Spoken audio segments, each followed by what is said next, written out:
The battlefield of Keth-9 was a graveyard of twisted metal and shattered dreams. The Vraxian Confederacy had retreated 3 hours ago, leaving behind their wounded, their equipment, and, as Captain Rin discovered, something far more disturbing. The creature lay in a crater, its 6 legs splayed at unnatural angles. At first glance, Rin thought it was just another casualty of war, another body to catalog and burn. But then it moved. A shallow breath, a twitch of its armored snout. "Captain, we should keep moving," Lieutenant Hayes called from the ridge. "Command wants us back before nightfall." Rin ignored him, sliding down into the crater. Up close, the creature was massive, easily the size of an earth grizzly bear, but sleeker, more predatory. Its scales shimmered between obsidian and deep purple, and along its spine ran a series of bioluminescent nodes that pulsed weakly, like a dying heartbeat. This was a Kalal, a war beast the Vraxians bred specifically for combat. Rin had seen them tear through armored platoons like tissue paper. But this one was broken. Its left flank was scorched, the scales there blackened and peeling. 2 of its legs were clearly shattered, the bone plating fractured and exposed. Most damning of all was the control collar around its thick neck still active, still sending electric pulses into the creature's nervous system.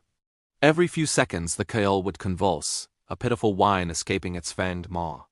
"They left it to die," Rin whispered, fury rising in his chest. He'd seen a lot in this war. The Vraxians were ruthless, efficient, and utterly without mercy. But this? Abandoning a creature that had served them, leaving it to suffer in agony while still shackled to their control? "Captain, that thing is dangerous," Hayes warned, finally joining him in the crater. "The Vraxians use them as living weapons. It's probably been conditioned to kill anything that isn't Vraxian." "Probably," Rin agreed. He pulled out his multi-tool and approached the cowl slowly, hands visible, movements deliberate. The creature's eyes, 3 of them, arranged in a triangular pattern, tracked him with surprising clarity despite its pain. They were amber, flecked with gold, and undeniably intelligent. "Easy," Rin murmured. "Easy, big one. I'm here to help." The cow growled, a sound that vibrated through the ground, its functional legs tensed, claws extending. But it didn't strike. Perhaps it couldn't. Perhaps it was too weak. Or perhaps Rin liked to think it understood. He reached for the collar.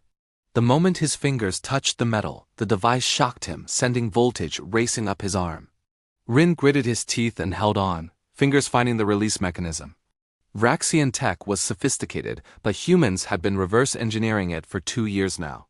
The collar sparked once, twice, then fell away with a hiss. The cow went completely still. For a moment, Rin wondered if he'd killed it, if the sudden absence of the collar's signal had caused some kind of fatal shock.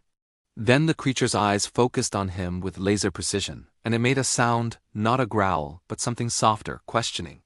"Yeah," Rin said, surprised to find his voice thick. "You're free now." Over the next hour, Captain Rin did something that would later be described as either the bravest or most foolish act of his military career. He administered emergency medical aid to a Vraxian war beast. Hayes and the rest of the squad kept their weapons trained on the Ka the entire time. But the creature remained docile, watching Rin with those impossibly intelligent eyes as he stabilized its broken legs, treated its burns, and injected it with a broad-spectrum painkiller that probably shouldn't work on alien physiology, but somehow did. When Rin finally sat back, exhausted, the cow did something unexpected. It lifted its massive head and gently pressed its snout against his chest, the same gesture a dog might make, seeking affection or offering gratitude. Hayes lowered his rifle. Well, I'll be damned. Getting the cow back to base required a heavy transport and 16 soldiers. But the creature cooperated fully, seeming to understand they were helping it. The medical team was baffled. The xenobiologists were ecstatic. Command was furious. "You brought an enemy combat asset into our base," General Morrison thundered in Rin's face. "Do you have any idea what that thing could do if it turns on us?" "With respect, sir, it won't," Rin replied calmly.